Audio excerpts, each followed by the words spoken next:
तो दोस्तों आज के इस वीडियो में हम लोग कुछ ऐसे फीचर्स के बारे में बात करेंगे जिनका सिर्फ नाम बड़ा है लेकिन रियल लाइफ में यूजेस काफ़ी छोटे हैं। तो इस वीडियो में ऐसे आपको 5 फीचर्स मैं बताऊंगा। सभी की इन्फॉर्मेशन पाने के लिए वीडियो को एंड तक जरूर देखिएगा। लेकिन वीडियो में आगे बढ़ने से पहले यहाँ पे मैं आप लोगों को रिक्वेस्ट करना चाहता हूँ कि जिन लोगों ने अभी तक चैनल को सब्सक्राइब नहीं किया वो लोग जरूर से सब्सक्राइब कर लीजिए ऐसी और इन्फॉर्मेटिव वीडियोस देखने के लिए। और कौन सी बाइक खरीदनी है कौन सी बाइक नहीं खरीदनी है, अगर इससे रिलेटेड कोई डाउट है मन में तो आप ये चीज मेरे से क्लियर कर सकते हो मेरे इंस्टाग्राम के लिंक नीचे डिस्क्रिप्शन बॉक्स में देखने को मिल जाएगी। तो जैसे कि दोस्तों आप लोग जानते हैं कि आजकल मार्केट में काफी सारी बाइक्स आ गई है और बहुत सारी बाइक्स को फीचर लोडेड का टर्म मिलता है। तो जो बाइक्स के साथ फीचर लोडेड का टर्म जुड़ता है इनमें फीचर्स तो काफी सारी मिलती है, लेकिन कुछ फीचर्स ऐसी यहाँ पे होती है कि सिर्फ आपको सुनने से बहुत ज्यादा इंटरेस्टिंग लगता है लेकिन यूजर जो है इनकी उतनी नहीं है जितना आप लोग एक्सपेक्ट करते हो। तो यहाँ पे जो फर्स्ट फीचर है इसको यूज करती है इंडिया की सबसे बड़ी 2 व्हीलर मैन्युफैक्चरर कंपनी और ये फीचर आपको ज्यादा देखने को मिलती है कम्यूटर बाइक्स के साथ। हाँ, यहाँ पे मैं ये चीज जानता हूँ कि ये फीचर अभी थोड़ी सी पुरानी हो गई है लेकिन हीरो की काफी सारे कम्यूटर बाइक्स के साथ आपको ये फीचर देखने को मिल जाती है। हो सकता है कि बहुत लोगों को इसका मतलब पता होगा और कुछ लोगों को नहीं भी पता होगा।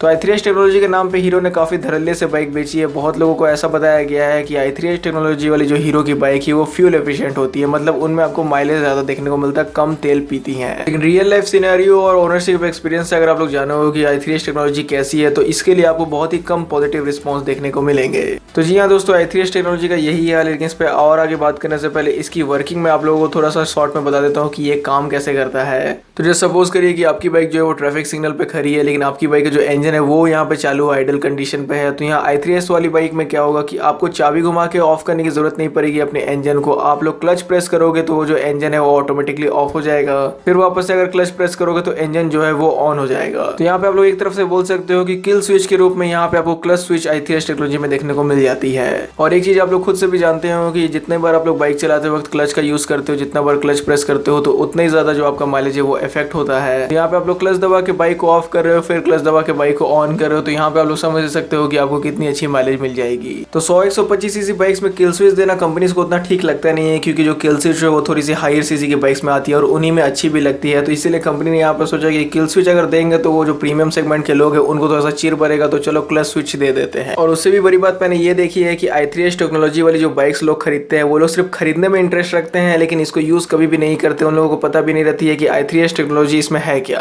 तो ये बात एकदम फैक्ट है, ये बात एकदम मैं गारंटी से कह सकता हूँ। अगर आप लोग i3s बाइक ओनर्स को पूछोगे कि भैया ये चीज कभी यूज किया क्या तो वो लोग बोलोगे ये क्या है। अब दोस्तों यहाँ पे जो दूसरी फीचर है जो कि एकदम काम के लायक नहीं है वो है नेविगेशन। तो जी हाँ दोस्तों, यहाँ पे जो नेविगेशन आपको मिलने लगी आजकल की बाइक्स में ये सिर्फ सुनने में काफी ज्यादा अच्छी लगती है और काफी ज्यादा फैसिनेटिंग लगती है लेकिन रियल लाइफ में जो इसका यूजेस है ये बहुत ही बुरा है। यहाँ पे आप लोग ने कुछ ओनरशिप एक्सपीरियंस में ऐसा जान लिया होगा और आप लोग ने खुद भी यूज करके देखा होगा कि ये जो चीज है उतनी ज्यादा बेटर नहीं है रियल लाइफ में। तो सबसे बड़ी बात यहाँ पे ये है कि यहाँ पे आपको कंप्लीट नेविगेशन सेटअप नहीं मिलता है बाइक के कोई भी इंस्ट्रूमेंट क्लस्टर में। जैसे कार्स में आपको Android auto, Apple car play वाली सिस्टम देखने को मिलती है जो कि काफी ज्यादा एफिशिएंट वर्क करती है। तो यहाँ पे बाइकों में ऐसा चीज आपको नहीं देखने को मिलता है क्योंकि बाइक में ये सब सभी जो चीजें वो ब्लूटूथ से कंट्रोल होती है। हाँ, कुछ बाइक से मार्केट में जिनमें आपको Apple car play, Android auto जैसी चीज देखने को मिल जाती है जैसे कि होंडा गोल्डविंग में मिल जाती है, लेकिन होंडा गोल्डविंग सबके पहुंच में है नहीं। 28-30 लाख की वो गाड़ी है जिसमें कि फॉर्च्यूनर की आधी प्राइस निकल जाती है, आधी से ज्यादा प्राइस निकल जाती है। लेकिन होंडा गोल्डविंग जैसे कुछ चुनिंदा बाइक्स है जिनमें कि आपको Android auto, Apple car play वाली सिस्टम देखने को मिलती है। लेकिन मेजोरिटी ऑफ द बाइक जो है यहाँ पे मार्केट में आती है उनमें आपको टर्न बाय टर्न नेविगेशन जो मिलता है वो ब्लूटूथ कंट्रोल्ड होता है। और वही जैसे कि आप लोग एक चीज जानते हो कि जितना ज्यादा काम इंटरवेंशन होगा उतने ज्यादा यहाँ पे आपको देरी देखने को मिलेगी, उतना ही ज्यादा लैग देखने को मिलेगा। फॉर एन एग्जाम्पल कि अगर मेरे से कोई इन्फॉर्मेशन निकल के 5वें बंदे तक जानी है तो यहाँ बीच में जो 3 बंदे आएंगे उनके पास जब इन्फॉर्मेशन गो थ्रू होगी तो वो लोग कुछ ना कुछ चीजें जरूर मिस कर जाएंगे और फिर जो लास्ट में जो 5वां बंदा होगा उसके पास गलत इन्फॉर्मेशन पहुंचेगी, कुछ ना कुछ चीजें उसके पास कमी ही रह जाएगी।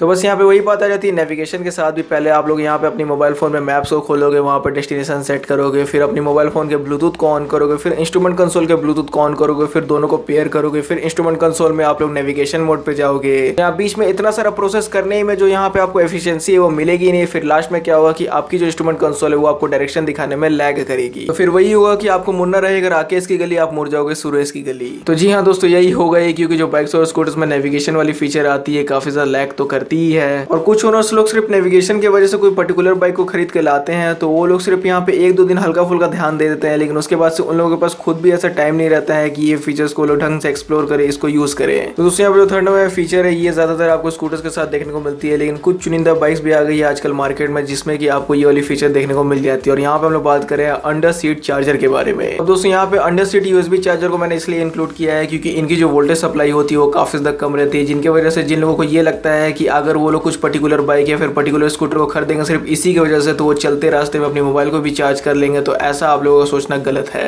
क्योंकि इनमें से निकलने वाली पावर सप्लाई काफी ज्यादा कम है। मतलब इतनी कम है कि अगर आप लोग इनके साथ अपने मोबाइल को चार्ज पे लगा देते हो और अगर आपकी मोबाइल 5% चार्ज है और वहीं अगर आप लोग 3 किलोमीटर भी बाइक चला लेते हो, स्कूटर चला लेते हो, तो आपकी जो यहाँ पे मोबाइल की चार्ज है वो 10% तक भी पहुंचना काफी मुश्किल है। हाँ, लेकिन यहाँ पे मैं इसको पूरी तरीके से डिफेंड नहीं कर सकता हूँ, क्योंकि कुछ एक दो स्कूटर्स मार्केट में ऐसी या फिर कुछ एक दो बाइक्स ऐसी है जिनमें कि आपको इनकी जो वोल्टेज सप्लाई है वो ठीक ठाक देखने को मिल जाती है, आपकी जो मोबाइल फोन से वो थोड़ी बहुत चार्ज हो जाती है। But majority of the bikes और स्कूटर्स में जिनमें कि आपको अंडर सीट चार्जर देखने को मिलता है, उनकी पावर सप्लाई आपको कम ही देखने को मिलती है। तो इसलिए अगर आप लोग यहाँ पे ऐसा सोचते हो कि स्कूल कॉलेज ट्यूशन के लिए अगर लेट हो रहे हैं, मोबाइल फोन चार्ज नहीं है, मोबाइल फोन को चार्ज में लगाने का टाइम ही नहीं है, मस्त आप स्कूटर में चार्ज करेंगे, उसको लगा देंगे, चार्ज होते रहेगी, चलते जाएंगे, तो ऐसा सोचना आप लोगों के लिए उतना ठीक नहीं है। यहाँ पे सिर्फ आपकी जो मोबाइल है वो जिंदा रहेगी, उसको पानी मिलते रहेगा लेकिन उसको भर पेट नहीं मिलेगा। हाँ, लेकिन इस फीचर को पूरी तरीके से गलत ठहराना भी सही नहीं है, क्योंकि अगर इन इमरजेंसी केस अगर आपकी मोबाइल की जो बैटरी है स्विच ऑफ हो जाती है और उसी समय अगर आपको कोई इमरजेंसी नंबर डायल करना है, तो यहाँ पे कम से कम आप अपने मोबाइल को जिंदा तो कर सकते हो, उतना तो उसको चार्ज दे सकते हो कि कम से कम आप लोग एक कॉल तो कर सको।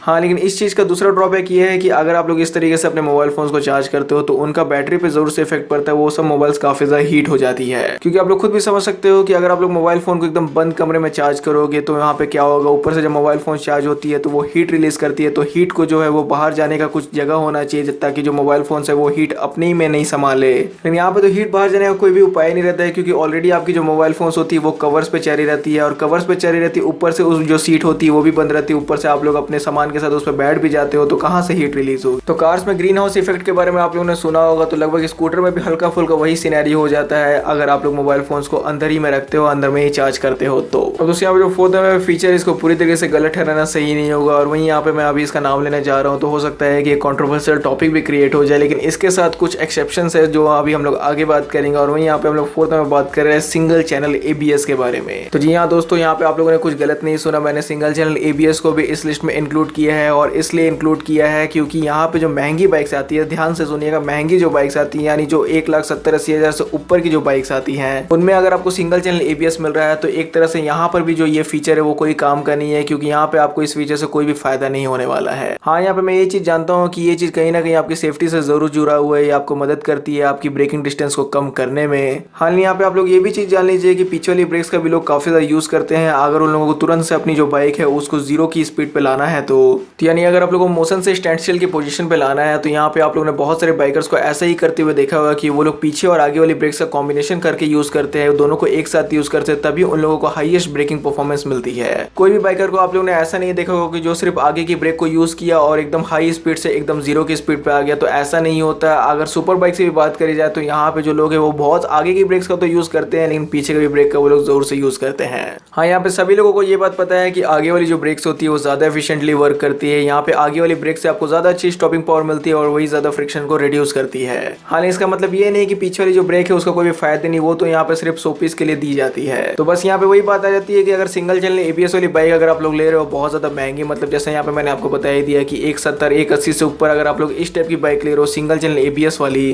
फिर एक्चुअली में वहाँ पे होगा ये कि आपकी जो आगे वाली ब्रेक्स है वो तो लॉक होंगी नहीं, क्योंकि उनमें एबीएस दिया हुआ है, आपकी जो टायर्स है वो स्पिन करते रहेगी, लेकिन पीछे वाली ब्रेक्स में एबीएस नाम का कोई भी चीज़ नहीं दिया हुआ, जिसकी वजह से आपकी डिस्क लॉक हो जाएगी और अनफॉर्चुनेटली आपकी टायर्स भी लॉक हो जाएगी। और जहाँ हाई स्पीड में ब्रेकिंग करते वक्त अगर आपकी बाइक के पीछे वाली टायर लॉक हो जाती है तो आप लोगों को पता ही कि क्या होगा, बाइक जो है स्लाइड खाएगी, आपसे बाइक की कंट्रोल खो बैठेगी और फिर लास्ट में जो है वो आप, हाल यहाँ पे जरूरी नहीं है कि एकदम आप लोग हैवी ड्राइवर बनी जाओगे, कुछ चुनिंदा राइडर्स यहाँ पे ऐसे भी होते हैं जिनको कि काफी ज्यादा एक्सपीरियंस होता है, जो लोगों को रियर में एबीएस मिले चाहे नहीं मिले उनसे बाइक कंट्रोल नहीं खो बैठती है, लेकिन ऐसा हर राइडर नहीं कर सकता है। बहुत राइडर को पीछे में भी एबीएस की रिक्वायरमेंट होती है हाई स्पीड ब्रेकिंग के वक्त। तो यहाँ पे जो मार्केट में बाइक्स आती है जो कि आपको ऑन रोड में मिलती है 1,50,000 से नीचे के प्राइस मार्क के साथ, तो यहाँ पे इन सभी बाइक्स के साथ अगर आपको सिंगल चैनल एबीएस मिल रहा है तब इन सभी बाइक्स के साथ आप लोग जा सकते हो, क्योंकि जैसा आप लोग जानते हो कि अगर डुअल चैनल एबीएस मैन्युफैक्चरर्स इनमें दे देगी तो इनकी जो प्राइस वो और ज्यादा बढ़ा देगी, और फिर ये सब जो बाइक्स वो ज्यादा लोगों की रीच में नहीं रहेगी, फिर ये सब जो बाइक्स है वो ओवर प्राइस्ड हो जाएगी, इसीलिए यहाँ पे कंपनीज इनमें सिंगल चैनल एबीएस देती है। हाँ, लेकिन पिछले कुछ समय में यहाँ पे रोड सेफ्टी इंडिया गाइडलाइंस में ये भी बात की जा रही है कि आने वाले समय में जो हायर सीसी वाली बाइक्स होगी, मोस्टली जो 125 सीसी से ऊपर वाली जो बाइक्स होगी, उनमें मैन्युफैक्चरर्स को कंपलसरी कर दिया जाएगा डुअल चैनल एबीएस देने को।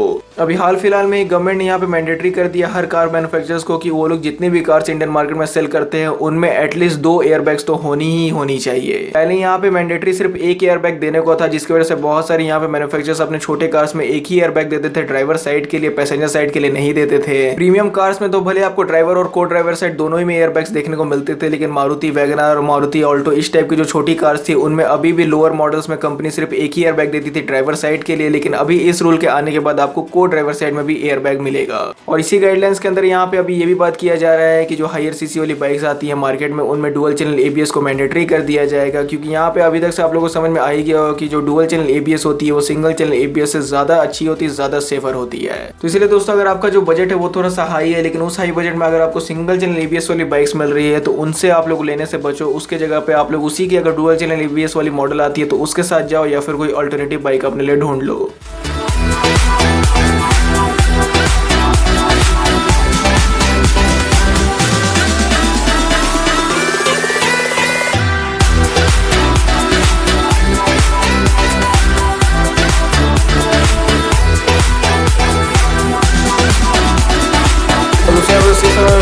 पता नहीं है लोगों को आजकल इस पीछे के पीछे इतना ज़्यादा दीवानगी क्यों हो गई। जिसको देखो वो लोग यही बोलता है कि भाई वैसी कोई बाइक और स्कूटर पर दो जिसमें कि हम लोगों को ब्लूटूथ देखने को मिले। जी हाँ दोस्तों, 6 नंबर हम लोग बात कर रहे हैं ब्लूटूथ के बारे में। आजकल ब्लूटूथ जो है वो आपको काफ़ी सारी बाइक्स और स्कूटर्स में देखने को मिल रहा है। काफ़ी सारे यहाँ पे मैन्युफैक्चरर्स ये क्लेम करते हैं कि ब्लूटूथ वाली अगर आप लोग बाइक्स और स्कूटर ले लोगे तो आपकी जो बाइक राइडिंग है, आपकी जो स्कूटर राइड करें। तो जी हाँ दोस्तों, 6 नंबर हम लोग बात कर रहे हैं ब्लूटूथ के बारे में। हो सकता है कि ये भी थोड़ा सा कॉन्ट्रोवर्शियल हो जाए, लेकिन यहाँ पे जैसा आप लोग जानते हैं कि आजकल काफ़ी सारी बाइक्स और स्कूटर्स में आपको ये वाली फीचर देखने को मिल जा रही है। बहुत सारे मैन्युफैक्चरर्स यहाँ पे ये क्लेम करते हैं कि अगर आप लोग उन लोगों की ब्लूटूथ इनेबल्ड बाइक और स्कूटर्स को ले लोगे तो आपकी जो राइडिंग है वो काफी ज्यादा इजी हो जाएगी। अब कहाँ से इजी हो जाएगी ये तो चीज मेरे को समझ में आती नहीं है, लेकिन ब्लूटूथ की सिर्फ एक ही फीचर मेरे को अच्छी लगती है, जो कि इसमें आपको कॉल असिस्ट का फंक्शन मिलता है।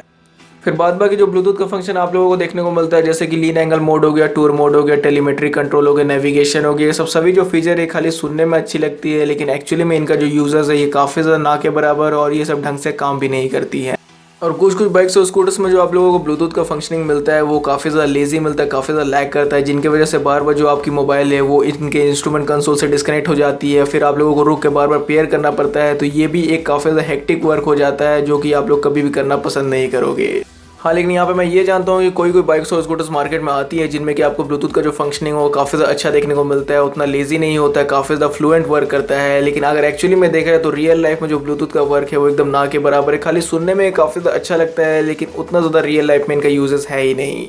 तो जी हाँ दोस्तों, रियल लाइफ में ब्लूटूथ के कुछ ऐसे ही मायने, लेकिन हाँ इसको पूरी तरीके से गलत ठहराना सही नहीं होगा। लेकिन जितना इसका मार्केट में हवा मचा हुआ है, जितना इसका क्रेज मचा हुआ है, उतना ये आपको रियल लाइफ में मज़ा नहीं दिलाने वाली है। तो दोस्तों यही कुछ 6 फीचर्स थी जिनके बारे में मैंने आप लोगों को इस वीडियो में बताया, जो कि सुनने में काफ़ी ज़्यादा फैसिनेटिंग लगती है, जिनका मार्केट में क्रेज तो काफ़ी ज़्यादा है, लेकिन रियल लाइफ में यूजर्स ना के बराबर है। तो एनीवेज, अगर आप लोगों को ये वीडियो अच्छा लगता है तो जरूर से लाइक कर दीजिएगा, चैनल को सब्सक्राइब नहीं किया तो सब्सक्राइब भी कर दीजिएगा। वहीं आपको वीडियो देखने के लिए थैंक यू।